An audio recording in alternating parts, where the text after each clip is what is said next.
Bitcoin wallet that was sleeping for 15 years is finally awake and moving funds. Is this Satoshi's wallet? The Japanese central bank is not going to increase rates. Meanwhile, the Fed lowered its rates by 50 BPS. So all of this got Bitcoin over $64,000, a number that we haven't seen in a while now. Meanwhile, Ethereum is over 2,500. So what are these prices? Are we going to see new all-time highs very, very soon? And what to expect in the following months? Let's talk about this in today's video.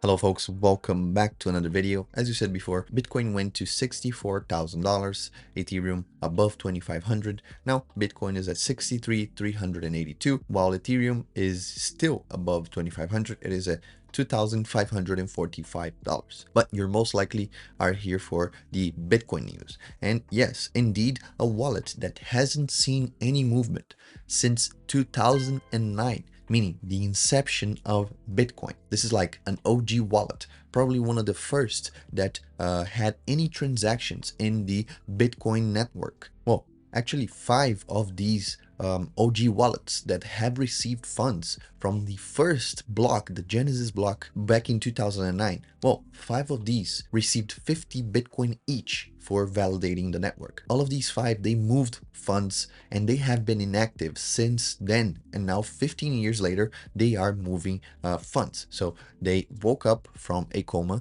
and a lot of people are speculating that either this is Satoshi's personal wallet or they are one of the OGs that embraced Bitcoin back in 2009 when it wasn't even worth a single dollar. Some people think that these are people in a coma that just woke up and they are now currently multi-millionaires. So let's take a look at what we have here, and then you can jump to your own conclusions. So for example, this wallet right here, you can see that the first transaction was in 2009. Then it received 2 more transactions, but it was input, not output, in 2020. But right now it woke up and it moved 50 Bitcoin. Well, all of these 250 Bitcoin that were mined and sent 50 to each of these 5 wallets.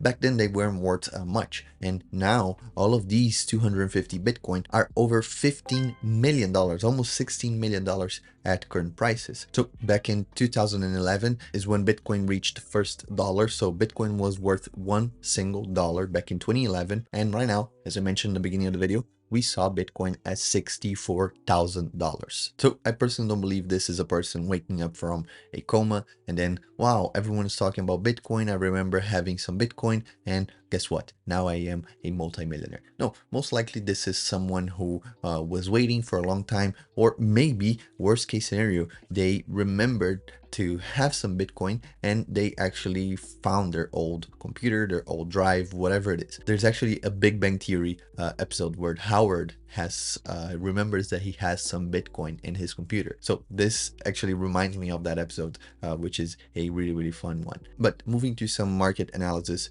why is Bitcoin right at 64,000 or close to 64,000 currently? Well, we have a lot of news that are very bullish for the end of the year. First one is the halving. Usually it is around 150 to 180 days post halving is when we start to see the bull cycle. So we are almost there, and we also have 2 more bullish news that combined with this can bring Bitcoin indeed to over 60, over 70, maybe up to $100,000 in this next bull run, which are the Japanese government decided to keep rates as is. This is really, really good because if you remember on August 5th, when we had the huge crash, that was because of the Japanese central bank. So they had decided to increase rates. That created a whole cascade effect because of the carry trade that was happening, and Japanese traders suffered a lot. And actually it turned out that the whole world suffered a lot because of that carry trade that was happening with the yen. But now we have bullish news from the Japanese government. They did not change anything with the rates, so they are steady as they are. And also the Fed lowered the rates by 50 base points, which is good news for Bitcoin. Of course, a lot of people are seeing that the last 2 times that this happened, which was in 2001 and 2007, this was pre-recession. So lowering rates is not always a sign of positive growth. because it could mean recession in the long term. And we cannot decide, we cannot see if this is indeed the same case of those, or it is just doing the right thing for the current market. But anyways, this is going to be good for Bitcoin, even in the case of a recession. For example, you're seeing gold. Gold has reached all-time highs a few days ago. And why is that? Because a lot of people are scared of a recession. And guess what? We have right here our orange coin, which is digital gold. Bitcoin is digital gold. So as gold is going up, as everything is becoming more dangerous for stock market, for traditional finances, people are going to start looking elsewhere. And this will be in precious metals, so gold, silver, and other metals, and also cryptocurrency, Bitcoin, Ethereum, and all the other major coins that we have and we know so far. A lot of people are also seeing breakout levels. So the bull flag that is showing, for example, there's this pattern right here that a lot of people are waiting for it to break after the $67,000 more or less, and that could mean the beginning of the Bitcoin rally that we have been waiting for a lot now. Here we can see the bull flag breakout a little bit better. So this pattern, if Bitcoin goes above the top line right there, we are going to see a huge price spike on Bitcoin, which could bring us on the first leg all the way up to $80,000. So this is what a lot of people are keeping an eye on these numbers, because again, if it breaks this pattern right here on the upside, it means that we will be seeing Bitcoin skyrocket at least up to the 80s in the first leg. And this goes to show the theory that we have behind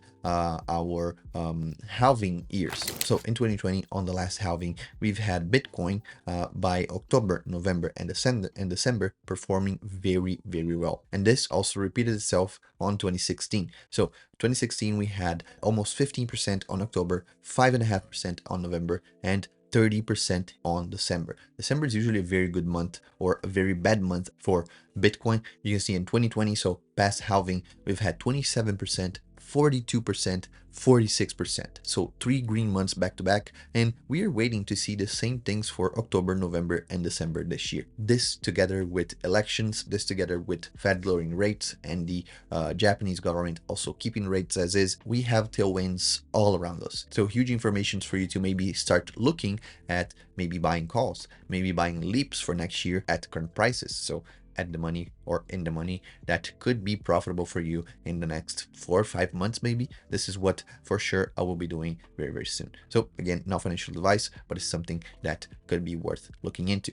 And the same thing for Ethereum. Why is Ethereum going up today by a lot? Well, first of all, the open interests for Bitcoin and Ethereum, they have been going up a lot, and they have been very, very dry and very low for a while now. But because Ethereum and Bitcoin are starting to pick up some steam, you can see that the last 2 green candles, they are going up again above the current ETH price, which is always good. It gives more bullishness to the asset as it is. There's also a little bit of an increase in TVL on the Ethereum network. You can see now we are in the last 24 hours alone, we've had a spike of $4 billion, bringing it to $48.3 billion of TVL for Ethereum, which is always good news. We want to see that uptrend, or at least that sideways, which wasn't the case. We were seeing decline in TVL for Ethereum since the beginning of Q3. So now it is good things that we're seeing that number go back up, back to the high $40 billion. And for Ethereum, some technical analysis that we can talk about is that right now there could be a consolidation back to the 2400s for Ethereum, and then it could be looking all the way up to the 2800, so $2,800. This could be the next step for Ethereum, especially if Bitcoin keeps going up. It will bring up everything else with it. So if Bitcoin goes up, Ethereum will also look at the 2800 as the next target. So should you open anything right now? Well, now is most likely the time to be looking at puts instead of calls. You know, the last trade that we covered here in the channel, it was a call. Ricardo even mentioned in the comments that it was risky one, selling calls on a bull run. Again, these numbers for the dailies were in my favor, which indeed we pocketed the money. But right now we should be looking a little bit on the other side, on the put side, even if it is giving away some of our profits, because calls could be a little bit more juicy. But we're not going to fall in the trap of believing that it's not going to be going up again or just waiting it out. So we're going to be looking at puts, see if there's anything that we could sell. And I think you should also be looking at puts for the time being, at least before there's any sort of correction in the market or consolidation before going back up, especially with all these bullish news that we have so far. So I hope you guys enjoyed. And if you agree with me or disagree, comment down below. Let's have a chat talking about what do you see Bitcoin doing in the future, or at the least in the foreseeable future. So I'll wait for you guys here in the comments. Meanwhile, thank you very much for watching all the way to the end of the video. If you got all the way here, let me know you got all the way to the end of the video. It's always good to see people who remain all the way to the end. So thank you so much. Have a wonderful weekend, and I'll see you guys on Monday. Peace.